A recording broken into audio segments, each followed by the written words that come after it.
Oh, okay. Well, here we go. We are live. What's good, fellas? We got the whole crew here tonight. Yes, sir. Dakota's back from a brief hiatus, and we got Real Ray here. What's going on, fellas? Hell yeah, bro. We got the big three tonight, dude. It's been a hot minute. The triple threat, baby. It's the biggest week in boxing and shoot, recent memory. So Yeah. we all up. Fight week is upon us. Finally, the fight that nobody thought was gonna actually happen and come to fruition. Errol I think at Spence one time Jr. we were 3 for 3 that it wasn't happening. Yeah, I think we had completely moved past the idea of it even happening or even talking about it anymore. But here we are, Spence and Crawford. Yeah, I guess in retrospect, now that it's like actually here, I would love to know what the things were that held the fight up for 5 years or whatever, and particularly in the last year that they've been seriously talking about it. What were those things? Because I'm glad it's happening, but it is pretty wild. I mean, I think that's something we'll probably never know. Like, what was holding up Pacquiao Floyd for all those years? I mean, you hear all types of things, but you never got like a real we just whatever. I think this is just I think they took that blueprint of Floyd Pacquiao and like let's just keep pushing it out. And I think it got to a point where, hey, big fights are happening, and I give credit to Ryan Garcia Tank for making that happen. Like once all eyes went on Tank Garcia, and that was talked about, it kind of transcended into like I guess like regular pop culture. I think those guys saw, hey, maybe we're not the biggest fight. Like I don't know if this fight does bigger numbers than Tank Garcia. At one point, it 100% would have, but I think Tank and Garcia kind of kickstarting that really helped.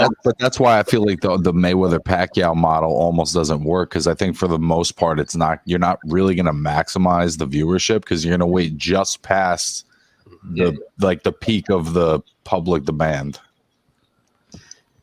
Yeah, and this is that group that was. I mean, he was Errol was I guess they were active with Floyd.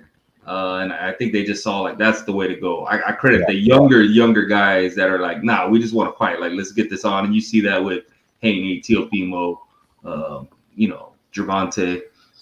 So, like I said, I go back to Garcia Tank for making this fight happen, for making them realize like, yo, we better get it on, or these other big fights are happening, and we're just gonna be left out in the cold. What up, Suzanne? Definitely. And I'm with you, Ray. I'm not sure if it beats the Tank and Ryan numbers, but it is the biggest fight to be made in the sport right now. It's gonna be huge, man. I'm excited. Fight week is here. You think it's bigger than Tank Garcia? I don't know. It is, but it isn't at the same time. I'm saying I don't think it. I think the fight kind of expired, and I think they'll do good numbers, but I don't think they. What's your criteria for biggest fight? Because Tank and Ryan might be a more popular fight, but I think athletically Crawford is more. When I say that, I'm just talking strictly numbers. Gotcha. Yeah. Because I feel like that's why the fight kept getting pushed. Money, whatever, A side, B side. So I'm saying like it's not as they waited so long that now it's not even as biggest fight, but. I mean, it's for the undisputed welterweight championship of the world. So in that sense, it's a bigger fight for me. The one I want to watch, it's a bigger fight. I was just talking just strictly numbers. I don't know. I feel like they take too long. Because I think the significance of it too is it's who is the best welterweight of the post Mayweather and Pacquiao era. And there's been a good batch of them that have been around for a couple of years now. And this is really going to settle it. And honestly, there's like not that many fights where you could say the winner is number one pound for pound. And you could maybe make that argument with this fight. Maybe. Well, we talked about it last week, I think. After September, we're going to have the top. I mean, the pound for pound number one guy is either going to come from this week, or Canelo's going to do something, or Jermel's going to do something. So like this time right now, I think that's going to get cleared up a little bit. Yeah, 100%. That's definitely, we're going to, by October, we're definitely going to have a a fresh top 10 pound for pound rankings, and it's going to be all mixed up depending on how these next couple months go, without a doubt, because we still have some other fights in between there too. I mean, you never know what could happen during that time too. I mean, some guys like Gervonta is not going to be fighting. Obviously, Tyson Fury. Are we even going to count him? If with his fight that he has coming up, different things can happen. Different guys are going to go move up and down. October should be interesting with the pound for pound ratings for sure. Yeah, I think we'll have a clearer view of, who's who, right? Like, Crawford's been atop that list for years, and I feel like Spence has never really gotten the credit. Like he's, you catch him in the top 10, but Crawford seems to be the guy, and it's probably because he did it at multiple weight classes. But yeah, man, I still think Spence is gonna steamroll this dude. Oh, steamroll. Yeah. I think, man, steamroll is a strong word. Man, I think he's just too big and strong, man. Like, I mean, I'm sure we'll get into it, but right now, that's where I'm at, y'all. I might change my mind. I'm always open to hear what others think. Yeah, no, I mean, listen, bro, I've been leaning towards Spence in like a 55-45 kind of way, but I don't know about steamroll. I just think like Terence knows how to adapt, and even if Errol has something for him, and it'll be like, Terence can do that Lomachenko thing where it's like in round 9 he figures it out. You know what I mean? But it's kind of like too late as far as rounds. So I don't know, man. I think Spence will make the first move, obviously, because he's kind of more physical. But I think Terence will have like some level of an adjustment somewhere in the fight. Yeah, I mean, we're getting into this right now. I think Crawford is more athletic, and I think that's his strong point. I think his athleticism has allowed him to do, like, oh shoot, I got to turn this on. And he's just more athletic than everybody he's fought. But man, I think Spence's IQ and size and even just style, I think he's gonna get to Crawford. Like, Crawford gets hit, right? We've seen Crawford hit. We've seen Crawford hurt. If he's getting hurt at those levels, those type of punchers, I mean, Mean Machine's a puncher, but like Gamboa, and you've seen Crawford lose rounds. I don't think you can lose rounds to a guy like Spence and then still have that, I think Spence is a special fighter. Yeah, I'm with that too. And I'm not going to say he's going to steamroll Crawford, but I do got Spence winning. I just think Spence he's a special fighter, like Ray said, and I don't think we've seen the best of him yet. And I think people are really taking him lightly based off of, I don't know what it is, resumes or just, I don't know. I think it's him being with PBC and everybody kind of being so anti-PBC for all these years. I think Crawford. But we've talked about this before, right? If you put their resumes next to each other, Errol's fought way more of his contemporaries than Terence. You know what I mean? Like by a lot. Bro, and because he's always been at that weight class, a lot bigger, stronger guys, you know.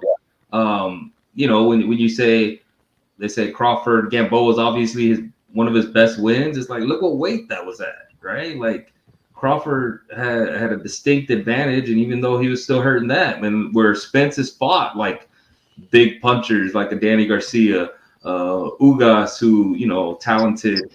Not saying he's the best or whatever, but Spence has shown against everybody that stepped in the ring with him that he's a lot better than. Where I don't feel like Crawford eventually shows that, and he's undefeated as well. He eventually shows that. But I feel like at times things we've seen kind of shaky. Like Jose Benavidez Jr. was having lots of success against Crawford, right? And then Crawford, up till now, has had that switch that he could go in and close it. If you're relying on that switch against Spence, I don't know if that light's going to turn on. That's all I'm saying. I think the other thing that people aren't considering too is how good Errol's jab is. You know what I mean? Like, I don't know that Terence has ever fought somebody with like a great jab. Like, not good, great. Like borderline power punch jab. Oh, yeah. It's just like, I think that's just like, he's going to be able to stabilize some of Terence's movement. But yeah, I just think that's the other thing too, man. Terence has always had gears, man. He's always had gears, even if it, and I think that it's possible that it's going to be harder for him to get up into those gears against Errol. But it just seems I think that at some point Terence is going to have just like one more level he can take it up. Whether or not that means he wins, I'm not sure. But I do think that he'll do that in this fight. I think the thing is he's going to have to start at a higher gear already, where his other fighters that his other opponents that he's fought, he can start at a low level, then kick it up, and it probably looks more impressive there. He's not going to be able to do that with Spence. He's going to have to be on his absolute A game. And I don't know, to me, Spence, when he's against another top fighter to where we consider maybe a 50-50 or as close to 50-50, he looks more impressive than Crawford does in those type of fights. I mean, in some of those fights, he shouldn't have been fighting, Cal Brook, Amir Khan. Like, those are like, why are we giving him so much praise for those victories when, I mean, really, they're not that big of victories in reality. In this comment right here, this is what I don't get. Like, you can't outbox Crawford. Bro, you're not going to outbox Errol Spence. Like, that's Olympian level medalist. Like, I think he's so underrated because it's not the traditional boxing from the outside, stick and move. He's sitting right there in the pocket, but he's boxing, man. That's what you talk about, hit and not get hit. He's not a brawler. He's boxing. So yeah, I think he can outbox Crawford, but I think that while he's outboxing him, I also think he's going to break him down until he gets him out of there. I was thinking he might get a stoppage win too, but I think Crawford has too much heart, too rugged, too much pride to let himself get stopped. I think if it gets to that point where he breaks him down, he'll gut it out to the 12th round unless the ref or his corner stops it. But I don't see Crawford getting stopped either. But I can see him getting a punishment. I can see his face getting swollen big time. It's going to be pretty bad from at least what I can picture happening. Yeah, and he says, did you watch the Porter fight? I think Spence, he kind of does like dog it out, right? Like in that fight, I felt like he was kind of right there. Let's see what happens, and he'll go at it with you. And Crawford will too. I actually think that's what's going to get Crawford. Sean fought a legendary fight that night too, with Spence. Yeah. And I mean, he fought a good fight with Crawford too. Some people had him winning. So I don't know. I just think I felt this way for years. I always thought Spence is a whole lot better. Now, shoot, if he's wrong, if Crawford does everything that outboxes him, knocks him out, whatever, hey man, he's got to get all the credit, right? And I'll say, hey, I was wrong. I just don't see it happening. I always leaned Crawford until the Avanesian fight, and he got hit enough in that fight where I was like, all right, if he gets hit like that against Errol, that could be a real problem. Because I had never seen him get hit that many times. Like, it felt like against Avanesian, he was taking clean combinations, and I can't remember ever seeing him take that kind of punishment. And I was like, man, if that's Errol, that's a whole different kind of level. Yeah. That's true, yeah. And the other thing about this fight too that I think could be a interesting thing is the ring rust. I mean, Errol hasn't fought since, and I mean even then he had time off in between those fights too. So it's the ring rust might play a factor, but at the same time, Crawford hasn't been very active either. So we might not get the best of them in there, but at least, one might not have the advantage over the other. Neither of them have been active. They're both kind of like part of that same post-Mayweather generation that was never active enough. Any of them, really. Yeah. But, I mean, you would hope they're getting in the work, right? Like, with the type of guys Derek James has now. And obviously, they bring guys in for camp. It's not the same, but I expect these guys to be ready. They know, even watching the 24/7, I feel like they know what this fight means. You continuously hear Spence bring up Tommy Hearns, Sugar Ray Leonard. Like, I feel like he's ready to go out there and kind of make history, he just hopes that the dancing partner is there for it, and it seems like he's really amped up to give the fight that we've all been waiting for. Yeah, this is for both of them, to be honest, this is their first big super fight. And why wouldn't they want to show out, especially with the year that we've had? 2023 has been fire. And for them two, they're going to want to steal the show. I mean, this is one great year of boxing. Think about all the good fights we've had. And a lot are going to be swept under the rug because there's been so many good fights. They're going to want to take home a Fight of the Year award, Fighter of the Year award, Knockout of the Year if they could get it, something like that. The downside is sometimes a lot of these fights that we've clamored for, whatever, they don't live up to the hype, right? Yeah. But this one, I feel like it's based on merit. Why we want to see these guys? Like, it's because what they've done. It's not because someone has all this hype or someone did something and now everybody, Conor McGregor, because when it's hyped up on that, it's like, no, we want to see these guys because these guys have earned their way here. And like I said, it's based on merit. And when you put both of them in the ring, I think the competitiveness of both, that's spoken about a lot with Crawford, that he's so competitive. And man, I hope it pans out, Yeah, I'm excited, man. I'm definitely looking forward to it. The undercard, I'm not too excited about myself. Nothing really that stands out that I want to see, but that main event, I mean, it's a fight that we've been waiting to see for a long time. And Isaac Cruz versus Giovanni Cabrera is a hell of a fight. That is going to be a little bit of a banger too. Honestly, I feel like the undercard's a little slept on because the main event is so big. Yeah. That could be it, because that's on Showtime. That's a banger of a card. You got Donaire, yeah. And also, I think, if I'm not mistaken, Jesus Ramos is no longer on the card. So that does make the card less significant. But we're getting Nonito Donaire against Alexandre Santiago. Not really a household name. But, I mean, Nonito's getting the fight for a vacant title at 40 years old. And he could, legitimately make history on this card. Yeah, for sure. Now, I'm excited. Well, we can get back to that card. Yeah. Let's talk about what's happening in the next few hours, because I don't know, Jesus Sam. I think that's a pretty good fight, man. If you're talking about action, that could be a hell of an action fight. No, I mean, if you're saying that shouldn't be a pay-per-view main event, which they've sold us worse stuff, I agree. But man, Pitbull Cruz is kind of that guy. Like, it's a better fight than Luis Ortiz and Charles Martin. Yeah, for real. But like Cruz, I feel is like a guy that you just have to see, right? Like, even if he has been, the huge favorite, he's gone in and gave us a spectacular knockout.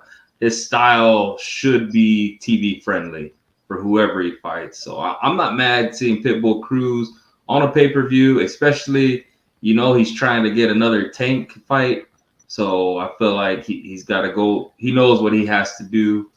So I'm not mad at that. I know they were talking about it the other night, Jack and Nibs on their show, about the possibility of seeing Pitbull and Keyshawn Davis, tied up in the ring. Great fight. And that would be fun. That'd be a hell of a test for Keyshawn to see it. He's been calling out big dogs. This is one of those tests where it's like put up or shut up time. You got one right in front of you now. I wouldn't mind seeing that. I don't know if it's still too early for Keyshawn, but the only way to find out is to throw him in there. I feel like, I don't know if it's too early for him, but I feel it's too early for them to be crossing the street, right? We say crossing the street, Top Rank in PBC. I feel like there's no reason for that fight to happen, or I can't see it happening anytime soon, especially when you got 35-pounders like Kambosos, the guy he just beat, Maxie Hughes. I feel like those are more where I could see Keyshawn going, rather than just jump into Isaac Cruz in a fight where PBC and Top Rank have to work together. Yeah, that's a good point too, because you know damn well it's a headache to make those fights happen. Yeah. Now the fight coming up here tonight, in a couple hours now, Inoue and Fulton. You guys know we're all excited for that one too. I mean, what a fight week for Spence and Crawford. We're also getting Inoue and Fulton as our appetizer. Like, that alone is a main course. Yeah, it's more than an appetizer. Yeah, of course, Ray has gone on record to talk about his pound for pound number one fighter is Inoue. I've talked about Stephen Fulton for years on this platform. I mean, that's my guy. I'm a big fan of him.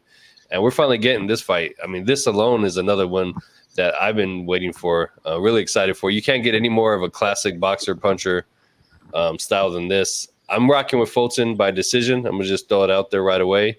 But I'm nervous, man. The way Paul Butler, the success he had against Inoue, whether it was just survival or success, Fulton can do that on a much higher level. The only problem is his power isn't really there, and I don't know if it's going to be enough to hold off Inoue from coming at him. A couple things to that. Maybe his power is not there against Brandon Figueroa, but is it there against a guy that started a few weight classes, lower? So, it's a big thing going up in weight, especially at those small weight classes. I feel like they it's obviously like a bigger jump, even though it's less weight jump, whatever, you know what I mean? So yeah, we talked about pound for pound number one. Inoue has been my guy that I say is number one because when he was in his previous weight class, you have to look to weight classes higher for guys that could beat him. So that's kind of like, man. Now, if he goes in and smokes Stephen Fulton, like let's say, the way Pacquiao did Hatton, bro, that is number one. Yeah, without a doubt. It's another fight with pound for pound implications. Because again, if Fulton were to beat Inoue, it would be hard not to consider him at least close to the top of the pound for pound list. Yeah. Now, do I think he's gonna do that, man? Lately, like this past couple of weeks, I'm like, man, I don't know if he's gonna win this fight. Like Fulton's good. Like, he's determined. Yeah. And, we give so much props to Devin Haney for going over there and beating Kambosos, which was basically guaranteed. Like, man, let's start giving Stephen Fulton his props for going over to Japan and fighting arguably the number one guy in the world. I'm looking forward to it. I'm kind of leading Fulton. Even though Inoue is my number, I've had him at number one. I think this is too much. See, I think I'm still kind of feeling like Inoue is going to win the fight. I think that it'll be a similar kind of situation to like Beterbiev and Yard, where he's going to get a couple of rounds. He's going to have some moments. He's going to catch Inoue with some shit that he's probably never been hit with before. But I think that Inoue's power is definitely going to carry. You know what I mean? I don't think he's going to have a problem knocking guys out at that weight because you see how destructive he is at these lower weights. So I think ultimately it's going to catch up to Fulton. I don't know if he's going to stop him. I think it's possible, but I do think also that he could drop him. I think that Fulton's best hope, though, is that he's a little bit bigger, taller, and longer, and if he can kind of keep him on the end of the jab, and his power does affect Inoue different because he's coming from a smaller weight, that's kind of his best hope. But I'm definitely leaning Inoue without a doubt. And in the comments, AJ, he said 4 a.m. I believe they said the main event should start around 8 a.m. Eastern time. So, don't turn into those undercards if you don't have to, right? We're over here. We're talking about the main event. And what I've heard is 8 a.m. Eastern time. So, yeah, you don't want to have a sluggish day at work all day tomorrow either. So make sure you wake up at a proper time because there's nothing worse than sitting there around 4 or 5 a.m. waiting for the damn fight to start, knowing that there's like 2 more undercards and you could have slept in longer. Don't do it to yourselves. 8 a.m. Eastern Standard Time, 5 a.m. Pacific Standard Time. You should be good to go around that time frame at least. Around that time frame, yeah. But I'm with you, Felix. I think Fulton can do it. I'm hopeful. His demeanor, he seems very, very laser focused on this as well. And I mean, none of that matters if you get hit by one of them solid ass punches from Inoue. Of course, that power it's legit. That's the big question, right? That's the big question. What happened when he lands? Because he's going up a weight class. We don't know if that's carrying over. And then if you look look what he did to Nonito. But we just talked about Nonito's 40 years old. Yeah. So it's like, how does that all play into it? Stephen Fulton's in the prime of his career, and I'm just glad these type of fights are being made. Oh yeah. But this is the flip side of that. Imagine, I would imagine that Inoue hits harder than Brandon Figueroa, even though I think Figueroa does hit very hard. And Figueroa was able to land a lot of body shots and get Fulton to sit still more than probably he wanted to. And I think that Inoue is going to be able to do that in a more calculated way than Figueroa. But I would counter that with like Figueroa is that like can Inoue take as many punches as Figueroa took? Like you got to be willing. Figueroa was able to do his thing. I thought he won the fight, but he's going in caution to the wind, and hey, I'm just gonna try to beat you down while taking everything you give me. I don't think Inoue is just gonna, take as many punches as Figueroa did. Yeah, I mean, what if Figueroa not Figueroa. What if Fulton drops Inoue too early, like at some point in the fight too, exposes him a little bit? Because like you said, he's gonna have to get in there and take some punishment too. It's not gonna be a cakewalk for him. Like no, both guys have to be nervous, right? Yeah. It's like that first big punch from either guy. It's like, okay, was that not as bad as I thought, or no, not as bad as I heard, or was like, shoot, I can't take too many of those. And man, like Inoue's been coming up weight classes. Like you don't really see the knockouts just continue. Like you see it with Pacquiao, but the one punch knockouts, that's nothing that you really see. So like how was clearing that up? He was chasing Butler around for 11 rounds before he finally got to him. I think he did drop him a little bit. He was landing a lot of clean shots on Butler, and Butler was a tough guy, but he was fully in defense mode. You know what I mean? I don't know. I think that was kind of some of the blueprint. And I think Fulton, he's going to have to be in his A game. As long as he doesn't get too macho in there and try to trade, I think he's going to do exactly what he's doing. Though, bro. I'd like to see. I think at some point he's not going to have a choice but to trade with him, and that's where I think that Inoue is going to be able to take over the fight. Because at some point, I think he'll just have him cornered, the foot pressure, whatever it is. He's gonna force Fulton into an exchange, and that'll be kind of when. Because I see his power as like Beterbiev. Like when Beterbiev lands that first clean body shot, bro, the fight's different. And I think Inoue is going to have that moment. Yeah, and I don't think he could go in showing too much respect, right? Like, come on, you don't know what this guy could do it this way. You've been in there with Figueroa, who, yeah, maybe one punch power, it's not that, but bro, you took lots of punches from Brandon Figueroa, who gets most guys out of there. So, why are you having all this respect for this guy coming up? Now, may that be completely wrong and you get knocked out? Shoot, maybe, but man, I don't think he could go in, or I wouldn't, or I shouldn't say me, but I don't think he should go in showing too much respect. Like, man, go, like, see what the fight's like, right? And that's kind of why, just within the past couple days or so, I've switched to Fulton. But yeah, I don't know if you want to dip your toe in the water with this kid, though. That's true.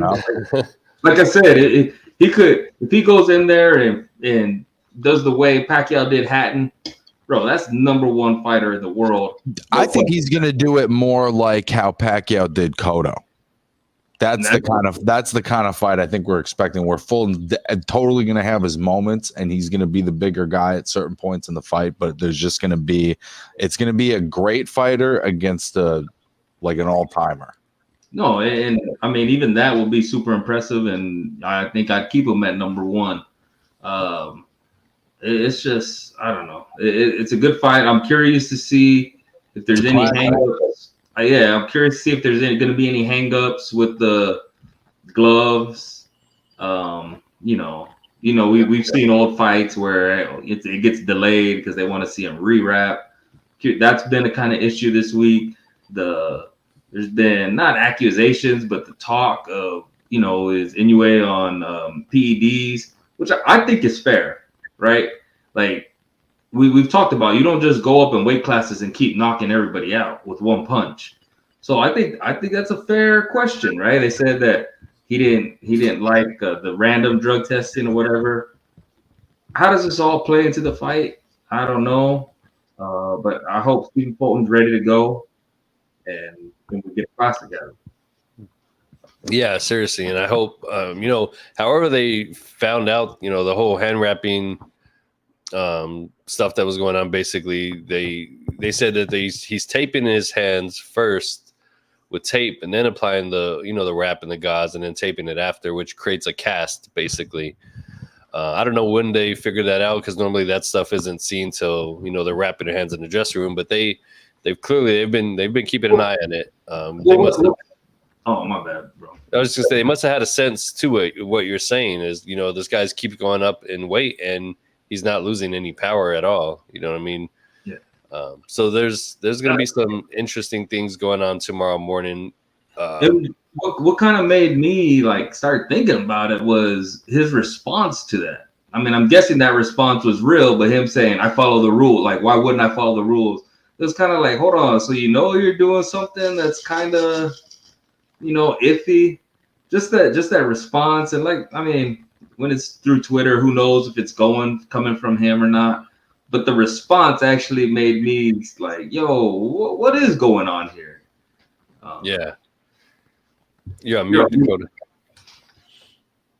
I just think when you accuse fighters of stuff that's that serious and you don't have any evidence, I just think that's I think that the Fulton camp is kind of using that as like a promotional tactic. Like, they see this beloved champion, they're playing the heel, you know what I mean? They're gonna throw this thing out there that, I'm not a hand wrapping expert, but I've also seen videos of Stitch Duran saying that's just that's how they wrap hands some places. If somebody has more information on that, please comment, but I've seen credible people just say yeah, you can do that some places, you can't do it other places. Right. And that's what I'm saying, but that's why I felt like his response was where he had to throw it out. That's kind of what threw me whoa, what? You kind of know you're doing something? I'm going to follow. Remember too, though, there's a translation there. Yeah, and that's why I said, I said, when it's through Twitter and it's in English, who's it coming from? Right. Was that a manager or someone or a PR guy that thinks, hey, let's just get this out there?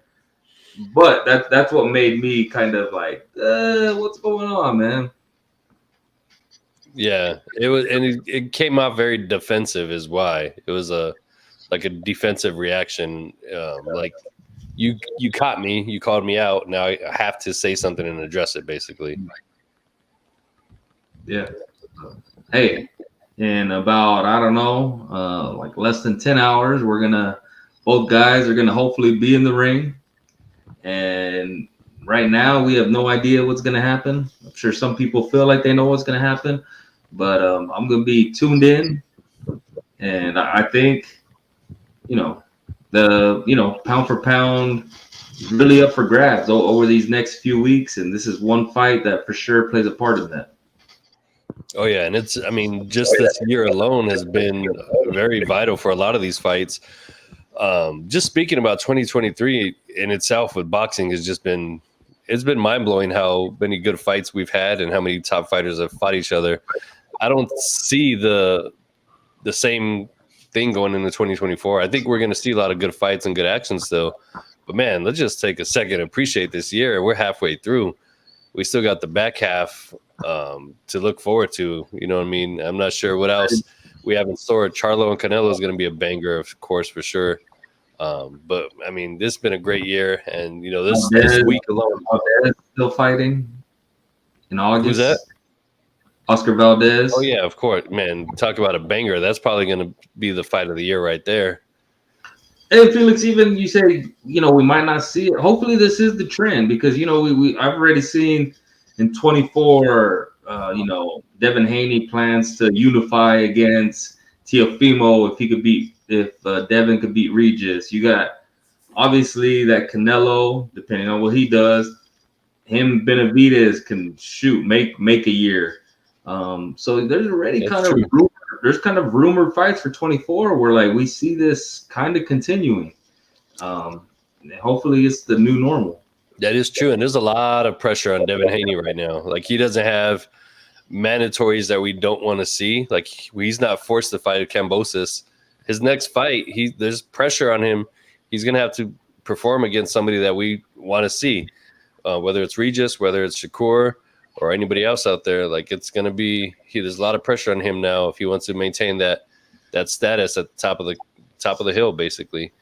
So yeah, you might be right. We might have another solid year again next year too.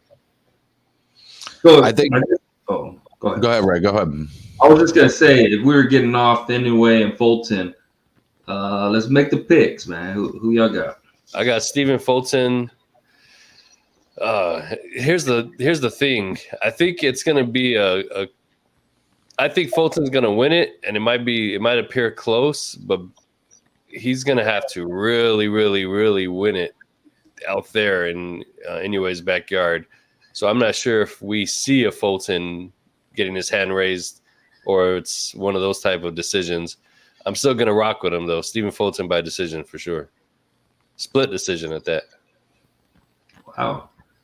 Yeah, I saw the odds earlier. I think Stephen Fulton was like at plus 275. I think he's gonna do it. I think you can only go up so many weight classes before you run into someone that can shut that down. I think Stephen Fulton's a good enough fighter that you're not just gonna keep jumping weight classes, take him out, and then in the expert hour they were talking about Inoue going up to 126. I'm like, nah, hold up. Like Fulton's really good, right? Like I don't think you're just gonna run through him and then beat Brandon Figueroa. Like, I don't know. I think this might be the max. If I'm wrong, then shoot, we're looking at an all-time great, and I'm not mad at it. Facts. Yeah, I'm gonna go Inoue late stoppage. It wouldn't blow my mind if it went the distance, but I do think that Inoue's power is going to catch up with Fulton. He's going to land punches to the body that are sharp and accurate more so than Figueroa, and I think he's going to slow him down gradually. And then at some point, I think he'll put him down and/or stop him. Yeah, and I wouldn't be surprised, right? Like Figueroa had Fulton hurt. I felt like a couple times. So if Inoue is everything that even I am saying he is, and we kind of think he is, then it wouldn't be surprising, but it would be very impressive. Even though I can see it happening, it's still you got to be like, yo, that's super impressive. Yep. If he's able to win this. And we all got to at least appreciate the fact that it's not on pay-per-view either. Hell yeah. That's a big win for us. I don't know. You have pay-per-view or watching at 5 a.m. I mean, I don't know. You're going to pay some way, somehow you're going to pay for it. Get your coffee ready, guys. I'm telling you, set the timer on them coffee pots. I know there's businesses and different companies in that, but bro, I mean, imagine if this fight was on Spence Crawford, right? Like same week and everything. Imagine like it would really get the coverage and whatever that it deserves because it's that good of a fight. Bro, imagine what you could charge for a double card like that. Like if you had two major fights on the same card, which I don't think has ever really happened, like two pay-per-view level fights on the same card, you could really. Danny Garcia, Lucas Batista. That's a great fight, but that's not another pay-per-view headliner. I'm talking about when they did Mayweather Pacquiao, they did Ward Kovalev. You know what I mean? Like putting another pay-per-view headliner on the same card. I mean, I think there'd be a lot of fucking people that would watch that. And we've talked about that before. Like this has always been my rant is we haven't had pay-per-views like that since Don King. He would stack his cards with banger fights like that and big names, but we haven't seen I don't know if it's a budget thing. They run out at the top and they're like, shit, we can't pay for another top fight like this. I don't know what it is, but we don't see that much at all, really. We do get good fights. If this fight was on this card this weekend, man, forget about it, bro. Yeah, card of the year. But we do. we're getting the fight. It's in the same week. I can't be too mad, right? Like, let's go. Yeah, I'm with it, man. 100%. I'm great fight week. Like I said, the appetizer, which is a main dish in itself, but again, it's our appetizers to warm us up for this weekend, and it's midweek. Like, it's gonna be perfect, man. It's a great week for boxing. Yeah, because we're gonna get this fight Tuesday. We'll be able to talk about it, complain about it, brag about it for 2 days. And then we start getting the press conference, the weigh-in. Like, man, yeah. And by the way, on Friday, Sanisa Estrada is going to be fighting on ESPN. Oh yeah, of course. We completely forgot about that. I'm not even lying. Like, that one completely slipped my mind. And there's a nice little undercard on there, by the way, which I think is worth shouting out. Abraham Nova, who our guy Jack Kelly just did a great interview with. Definitely go check that out. And he's going to be fighting Jonathan Romero, really solid fighter from Colombia. I was talking, I misspoke earlier. I said the expert hour guys. Let me get that right. The catch and counter guys. Yes, sir. Podcast. Tune in on when do they go? They go on Fridays. They had a great debut. Good talk. So yeah, catch and counter. I'm making that correction right now. The new ratings war has begun. The little bros. The little big bros, I guess. Oh yeah, with the thick boy over there. Yeah, that's crazy. Sanisa Estrada and of course Abraham Nova. Shout out to Abraham. Working with ITR Boxing and Jack Kelly. Tough fight, man. Yeah, that's gonna be a dope one, man. I completely forgot about that card on Friday night too. Last fight I want to throw out there that's going to be a nice fight is Anders Cortez and Xavier Martinez, two really solid prospects getting in there and getting it on. Martinez one loss, but it's another example of two prospect fighters getting in there, and probably one of them will become a contender from beating the other. That's on the top rank one? Yeah. Nice. That's a good fight. Yeah. Yeah, it's what a hell of a week. And if you're in Vegas, I mean, you can't beat it. This is perfect for a boxing fan. Can we briefly just talk about this horrible decision last weekend? I didn't even get to watch it. I watched it today because of all the talk. I'm ready to hear it, Dakota, because I watched it and I'm not too mad at it. You thought he won 9 rounds? I could see it, bro. I could see it. I watched that, mind you. I watched it knowing the cards, right? And I'm like, what's everybody mad about? I had the 3 cards in front of me, like on my phone. Right. Bro, I thought Maxie Hughes won the 3rd round and the 5th round clean. Those might have been the most decisive rounds from either guy. I thought he won 3 and 5. There's no question about it. Every other round, I was kind of like, nah. Bro, what did George land? I mean, so that was my whole thing. He spent the whole fight kind of standing and waiting, and I know Maxie doesn't really have any power, but goddamn, it felt like he was just kind of outpointing him, and George was just standing and waiting. Hey, but so I think if they definitely fell into the narrative of what was happening in the fight, Bradley and whoever else was on it. But it's like, I think so. I say Hughes won the 5th easy. The 6th round, I'm watching it. At the end of that round, I think Kambosos landed some of his best punches. Not one thing was mentioned. It was like the end of the round. You can watch it, Felix. End of the 6th round. Just watch. Lands clean. Boom, boom. Hits him up. Not one thing is said.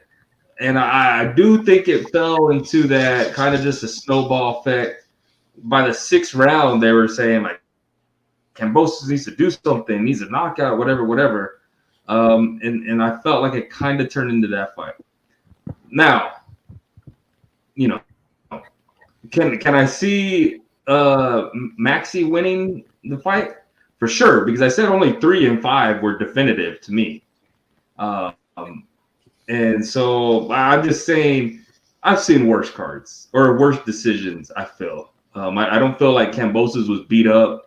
I don't feel like You know, He they wasn't said beat it up, was, but he was definitely outpointed. You know what I mean? Like he was definitely, I felt, out strategized. It was like yeah, Sandor and Teofimo. It was a lot like that fight. yeah. I think they mentioned that on there as well.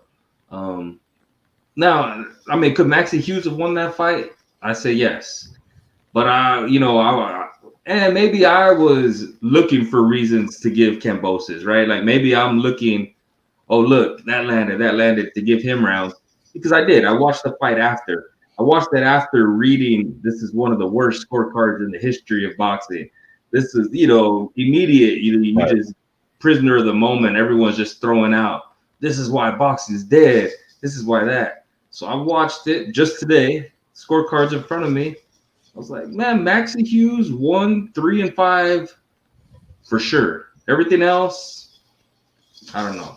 But you watched it live, so I mean, give it to us. I felt like when I was watching it in the moment, I think I gave Hughes 8 rounds. And it not because I felt like he was kicking his ass, not because I thought it was a tough physical fight, but it just seemed like he was landing the cleaner punches.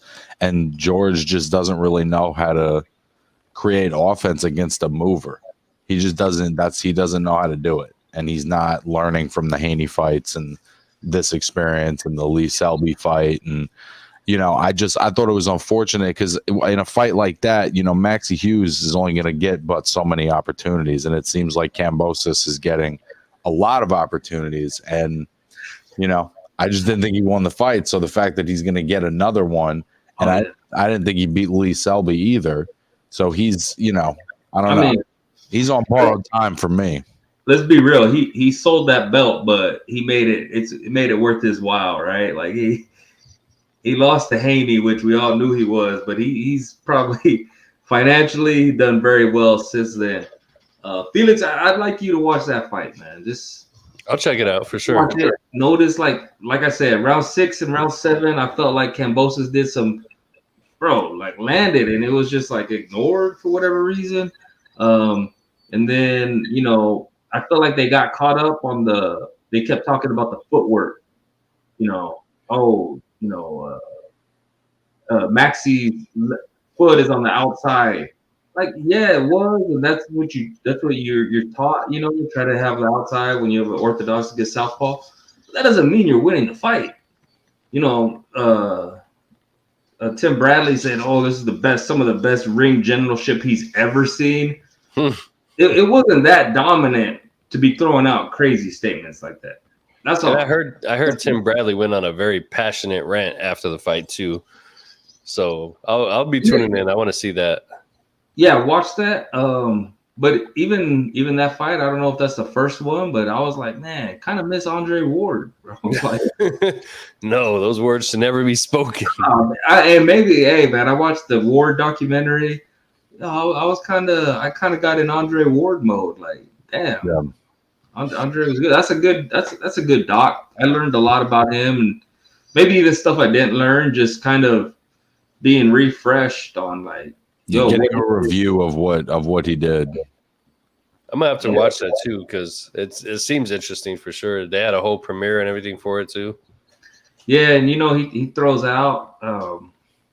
It's kind of off topic, but like he's only 38, so like in boxing, for some people that's good. That's only 3 years older than Crawford. And he throws out that he still gets what are we like 8-figure deal contracts, and he thinks about it, but he doesn't. But I was like, man, if he were to come back, like I think him and Triple G would be a huge fight still. And I've never really, I can't wait to see Andre Ward fight. But after watching that doc, I was like, man, that'd be cool if he came out after all these years and still took on a big fight like that. But watch that doc. It's cool. Like I said, I've never always been the biggest Andre Ward fan, but I learned a lot about him. And hey, man, watching the ESPN show, I was kind of like, damn, where's Andre? Yeah, it's sad that he got let go right before that doc drop too, along with Max Kellerman. Yet the guys that we aren't fond of, and not too many people in the boxing world are fond of, like the Mark Kriegels. They're still there. I don't understand that, but hey, it is what it is. Maybe they weren't making as much money as Andre and. I think that's what it was. That ESPN wanted to get rid of the big contracts. Yeah. I just hope they don't. I hope that's not a sign that they're moving away from boxing, right? Like we've been getting sometimes good fights on ESPN, ESPN Plus, and seeing two of the biggest names.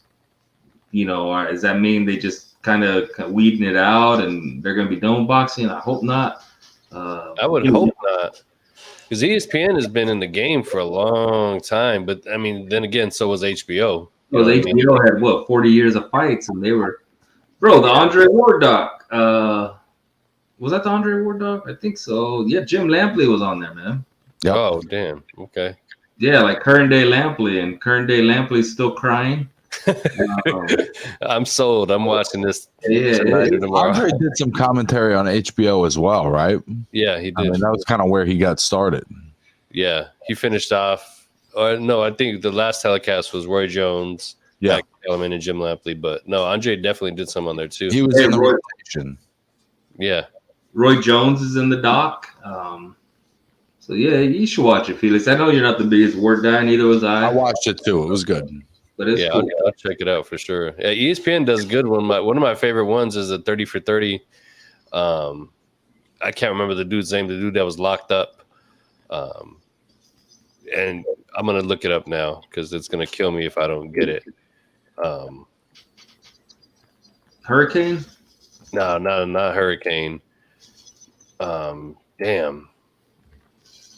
I'll find it. Dewey Bozella. The dude that fought Adonis Creed. No.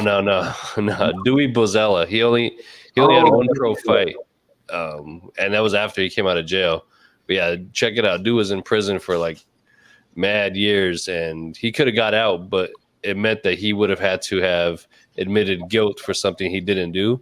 And I mean, how many people would actually do that? Like if I'm in there for 10, 15 years and you're like, look, all you have to do is say you did it. I know you didn't, but just say you did it and you can walk free right now. And he stayed in there because he knew in his heart he did not commit that crime. Yeah. Admirable as hell. And still, when he finished his term, he got out and had a pro fight and retired 1-0 undefeated. Yeah. Crazy ass fucking story, man. Cool story for sure. Definitely one of the best documentaries the ESPN's done. It's docs, man. HBO. Shoot, don't tell me I can't remember the name. HBO's. No, it wasn't Real Sports. That was a show with Brian Gumbel. No. That's crazy that I can't remember right now. They had the Trinidad De La Hoya. They had 24/7. Legendary Nights. Legendary Nights. There it is, bro. That's like my favorite series ever. That was so dope, bro. You know what I loved about that is when they went back and did an episode on Gotti Ward, and it was like an extra long episode for just those two. It was like season 2. I think that's like the last one they did, and they did it. Them might have been multiple parts even. Yeah. But yeah, Legendary Nights, bro. That was a great show. HBO was the king, man, and ESPN is at least holding it down. HBO, the Oscar De La Hoya dropped today. That's a 2-part thing. Oh, really? I'm already through a part. I finished the first episode and halfway through. I mean, it's cool. Oscar's like a funny guy, right? Like I always feel like almost acting in a sense, like. But I love boxing documentaries, I guess. Yeah, I mean, speaking of boxing documentaries, make sure you guys head on over to our OnlyFans and OFTV and watch a good series of boxing documentaries that we've all put together called Fight Life. We got some more episodes coming on to close out this year. Some good episodes with some great fighters. You guys are gonna love it for sure. And shit, if you have anything to plug real quick, Dakota, a little preview of that, let them know. Well, I mean, Dakota's done the Shadezer one. A name that is going to be in we're talking 2024. You can definitely hear that name. Jack's done them. Felix. I mean, yeah, you like boxing documentaries? Yeah, tune in, man. We're trying. Without a doubt. We're giving you, and hey, at our core, we're boxing fans too, so we know what we like, and we're going to give you that same kind of quality and format, everything that you would want to see. And to give the fans a preview, I couldn't tell you exactly when we're going to be able to do it or when it's going to come out, but I've been able to talk to Shadeja. There will be a second episode of The Fight Life with Shadeja Green. It probably won't be till after this fight, August 5th, but it will be coming. And like Ray said, man, I think we're looking at a future world champion. If you want to kind of see some of that journey, head on over to OFTV, check out the full episode. There's a lot of great training footage. And I think she's a really special fighter and special person. And in a couple of years, she's going to be the top female fighter in the world. Yeah, it's hard to argue that. Like, if somebody says that, you can't look at them crazy at all. Or for sure have the opportunity to be, right? Like we think so, but she's for sure going to have the opportunity to be. Shout out to Savannah Marshall. I thought she did a good thing, man. Like, sometimes fighters won't mention other fighters just because they don't want them to get shine. But, in Savannah's last fight, I thought her even mentioning Shadeja and that, she was being ducked. I thought that helped her a lot, right? So I'm interested to see, Dakota's new doc on what has changed since then, right? What's changed since her name is now out there where people are talking, maybe like little rumblings, but it'll be interesting to see, how she's changed or what's changed since then. And of course, going into this fight. Facts. But we've had a hell of a show already. Do we got anything else to go over for another 30 minutes, or we going to bed early so we can wake up early to watch this fight? I'm going to throw in one quick topic. We don't even have to talk about it that much, but in my opinion, the best featherweight in the world, Robeisy Ramirez, is going to be on the undercard of Stephen Fulton and Inoue. If you want to watch any of the undercard, I recommend you go check out Robeisy Ramirez. Very special fighter. I think he'll be the number one guy within the next couple of years. Wow. There we go. And that's going to be the co-main event too, so you don't have to wake up extra early for that one either. Yeah, for real. Yeah. I'm hoping I'll catch the main. I'll be up by then. Yeah. And then everything else. But yeah, that is the worst, Felix, when you wake up and you're like, all right, let's watch this, and they're like cards just starting. I know. Fight after fight after fight. You're like, damn, man. Yeah. I should have told my supervisor tomorrow or earlier today, like, yo, don't expect much from me tomorrow because I'm not going to be paying. There's this thing going on in Japan, and it's like really important. Bro, a matter of fact, don't even expect me to be there tomorrow for the first half of my shift.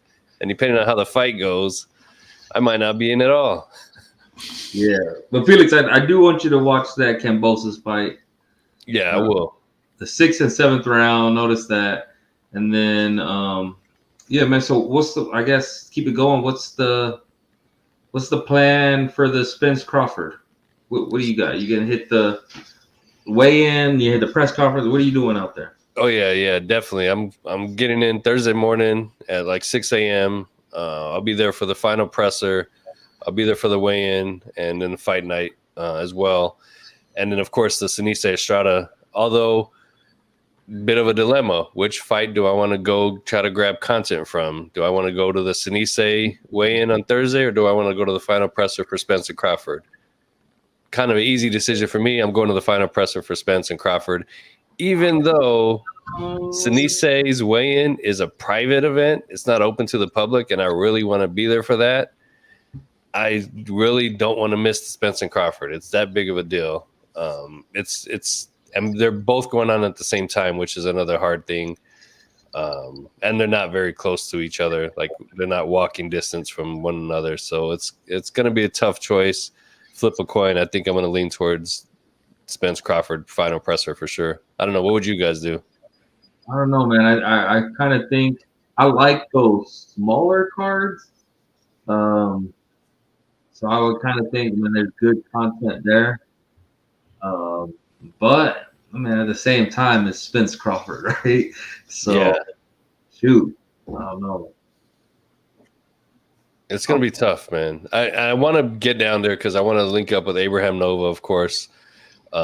Get some footage for Jack because I know he's working on Fight Life episode we were just talking about. There will be one with Abraham Nova eventually coming soon. So I'll try to get some footage in with him too at some point if I'm able to. But I mean, it's going to be a crazy busy weekend, hectic, nuts, and it's going to be hot. I think we're looking at 115, 116 out there in Vegas. It's definitely shorts and tank top season for sure. And they're going to have plenty of margaritas to keep us cool at least. Yeah. And to answer Michelle, she said, what time is the fight? I believe they're expecting the main event at about 5 a.m. your time. So, I mean, that's kind of what's been said on the telecast or whatever. So 5 a.m. your time. Ronald, what's with the mask? Is he going to rob the bank? I'm going to rob the bank with my picks. Bet Spence, bet Fulton. And, we're robbing the bank. There we go. Robbing the what betting app do you use? I mean, I'm not sure. If they're not giving us anything, I shouldn't give them anything, right? Hey, there we go. Good answer. Nicely done. Yeah. That's why I don't have my Prime bottle with me tonight. Waiting for that Logan Paul sponsorship next. Yeah. Or I mean, you're out there, man. Maybe we send a little Venmo to you and we just place it in, where it counts, right? The MGM. There we go. That's a solid. I do think I am gonna. I'll probably talk to you off air, but I think I am gonna want one of those like bootleg shirts from the guys outside that I got last time. Oh yeah. Yeah. I think I'm gonna definitely want at least a couple of those Spence Crawford ones. Oh yeah, for sure. And there's a ton of them out there. When I was out there for Tank and Ryan, there's so many bootleggers out there, and their shirts are official too. Yeah, they are. So I'll get with you about that, man. I'm that's awesome. You're gonna be there. Shout out to OnlyFans. We're gonna be giving them content. We're gonna be giving you guys what you want to see because like Felix said, we're fans too. So if we want to see it, chances are you are gonna want to see it too. And while we bush it around for the next few minutes, drop some stuff in the comments. Like, what do you guys want to see? Because that's what we want to give the fans is what they want to see. Again, we're fans too. We're just bringing you all the content that you guys want to see. So whatever you guys want to see from this weekend, drop it in there, and we'll do our best to get it to you. Hey, you mentioned it earlier, Felix. Bro, you're mad at this Tyson Fury fight? I'm not mad at it. I'm not going to count it towards him in a pound for pound rankings. Although if he gets slept, what does that say? What does that do for him? You know what I mean? That'd be crazy. I saw Terence Crawford, and I don't know if it was a casual or whatever you call them. They said, what are the chances that Ngannou wins? Crawford said 0%. They're like, no, but like what? He said 0%. It's like, yeah, bro, that's a whole. Let's not forget, like, some of these guys go to MMA because they failed at boxing, right? They failed at whatever their main thing was, and they kind of fell back on that. Like, why you wouldn't be if they said, "Hey, do you want to be the top MMA guy or the top boxer?" Like, just look what a top boxer makes. Like, you're not choosing that. So, I think Tyson Fury could do whatever he wants in that fight whenever he wants. Does it do anything to enhance his legacy? No, but hey, at least he's being active. I say, like, if you're not gonna fight Usyk, basically, if you're not gonna fight Usyk or Joshua, then hey, I'd rather see you fight Ngannou. At least he has a name than say Dubois. Like, so I'm not mad at it, but at the same time, I get like it does nothing for him. Yeah, it's true. And Tyson was looking for a big payday. I think it was clear as day that that's all he really wanted was a big payday. I fully expect another retirement announcement after this fight too, because he's going to get what he wants. We'll see where he goes next from there. But I'm not mad at that fight for sure. It's going to be entertaining. It's Tyson Fury. Whether you like the guy or not, I mean, he's one of the greatest heavyweights of all time for sure. feel like that made Dakota mad. No. Stretch my back out. Do you guys think we will ever see it only on fight pay-per-view, meaning no undercard fights? Only one fight, maybe. One fight? No. I don't think so, no. Because would you... All right, let me ask you this question. Would you pay for watching one fight? Never. Yeah, no. And I feel like even if they were like, if it was such a big fight, hey, here's one fight, I feel like some guys that really trust in themselves would be like, hey, let me just hop on that and fight this MMA guy, just to be in front of people. You don't even got to pay me if it's like, because if it's that big of a fight, then just for the look. So yeah, I hope not, man. I don't see it ever happening, and I would hope not. I mean, think about it like this: no matter how good a steak is at a steakhouse, you still want some sides with it. Like, you know what I mean? You still want an appetizer. So, I mean, no matter how good a fight is, you're still going to want an appetizer. You're going to want some sides in there. Yeah, I don't think we'll ever see that. Plus, how many people show up to fights just for the main event? Like, I've talked about this before. When we see the creator clash, the YouTube show creators that do their yearly pay-per-view, those fans are there from the opening bell to the end of the show. Boxing fans normally are different. They don't show up to the main event. Well, Felix, I kind of would push back on that. Like, I feel like the main event in boxing fills up like that because they're not real boxing fans. Like, the real boxing fans are there for every fight, right? And a lot of times we're priced out of fights, right? We're sitting in the upper deck, we're sitting in the higher bowl, but we're watching. Shoot, you show us 4 fights, I'm gonna be there. And then I feel like the people that it's just the place to be. Oh, this is what everybody's talking about in Vegas. I want to be there. And then the casinos give them the tickets to the high rollers and that. So I mean, really, I feel like this Crawford Spence fight, like, a lot of people are just gonna be there because there's people talking about it and it's the place to be, right? Like, for the most part, I feel like real boxing fans are priced out of it. Yeah, that's a solid point. I remember watching a Ali and Frazier doc for their first fight, and they were talking about if you were anybody in the entertainment world, no matter what it is, sports, music, acting, if you weren't at that fight, you were a nobody. Yeah. That's where the Frank Lucas got caught up, right? Yeah, straight up. He showed up in the mink and all that. But yeah, that's boxing for you, unfortunately. And that's where I kind of think, and I mean, I'm sure UFC will eventually turn to that. I hate to be comparing, but it's just a lot of fans. A true fan is going to watch as much of the sport as they can, right? When we went to the fight, we were trying to get there to see the earliest fight or whatever. And we were mad that we missed some fights. But, the people that they just want to be seen, yeah, let's show up to the main event, And it sucks because the real boxing fans are left out. Real boxing fans are forced to pay. I don't know. I think at one point I saw like the cheapest ticket for this Spence Crawford was like $900. So come on. We're not going to do that. Right. I think, what was the first fight we saw for the Plant Benavidez fight? Was it the Rio, or did we catch anything before that? No, we caught Cody. Wasn't it Cody Crowley? Oh, yeah. Crowley. Yeah. So we saw the main card, I guess. Yeah. And that was just because we had so much going on, so much to do to get over. But yeah, man. Yeah, it was a busy weekend.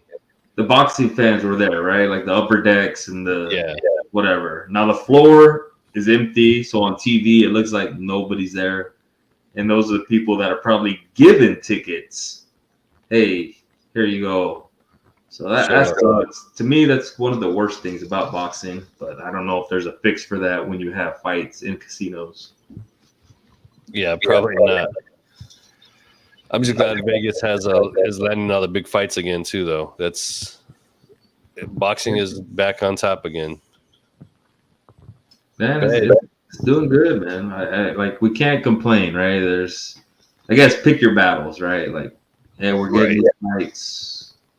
Hey, we'll watch them on Needles TV. moving. The needle's moving. Exactly. And I think we are getting the Spence Crawford weigh-in is going to be indoors.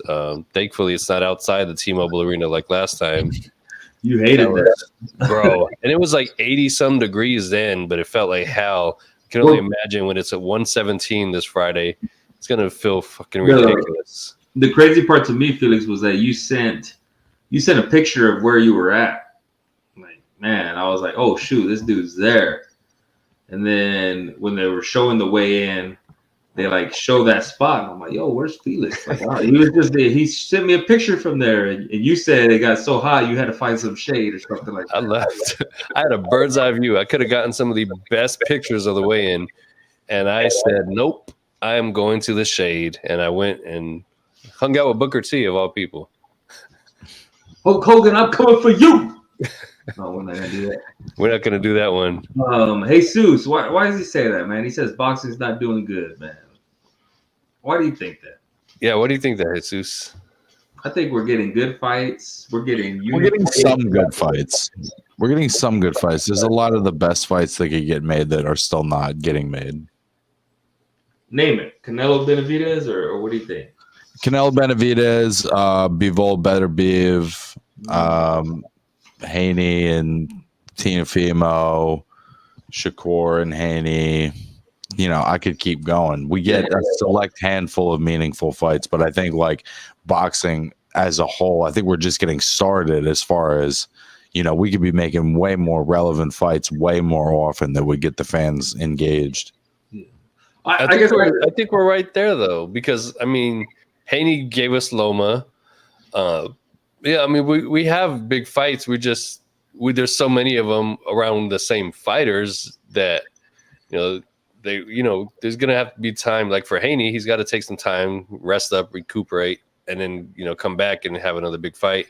Beterbiev and Bivol, from what I understand about that fight, they weren't really interested in making that fight, either one of those guys. I think it's because one of the belt organizations won't sanction Russian nationals, and Bivol lives there.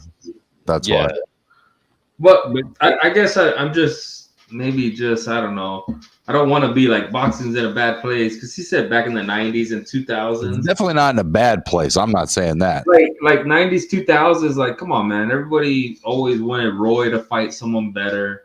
Even going further back, like how long did it take for Sugar Ray to fight Hagler? Like he kept pushing it off. So yeah, those fights eventually got made, and I think we forget about, like, they weren't just, oh, let's fight. So I'm not mad. I think this is kind of one of the better spots that boxing has been in a while, right? Like, yeah, Tyson and Lewis took forever to make. Tyson Holyfield, like, they eventually happened. So I think we just forgot, like, what led up to that. There's some truth to that. Yeah, so, definitely. But yeah, he named fights. I want to see all those fights too, man. But like, let's give it some time. Yeah, I think, like you said, Dakota, we're just getting started. And I think this is a new trend now. We're getting away from that undefeated stage where everybody wants to be undefeated. Everybody wants to have that padded record. We're getting away from that. And dudes are just eager to get in there and fight the best and show that they're the best, which is all we could ask for in the sport right now. Now we're going to really, truly see some great fights. I feel like the one getting left out is Shakur, man. And I feel bad because I feel like he really wants those fights. Like he pulled up on Kambosos, and bro, that was pretty funny. He was like, bro, like, I will beat you. Look how small you are. And, we've talked about Shakur being a big 35. And he's kind of looking where I'm like, bro, look how tiny you are.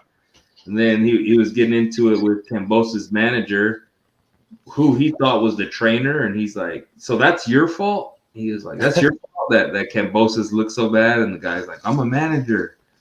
But I feel like Shakur is like, man, searching out to fight anybody.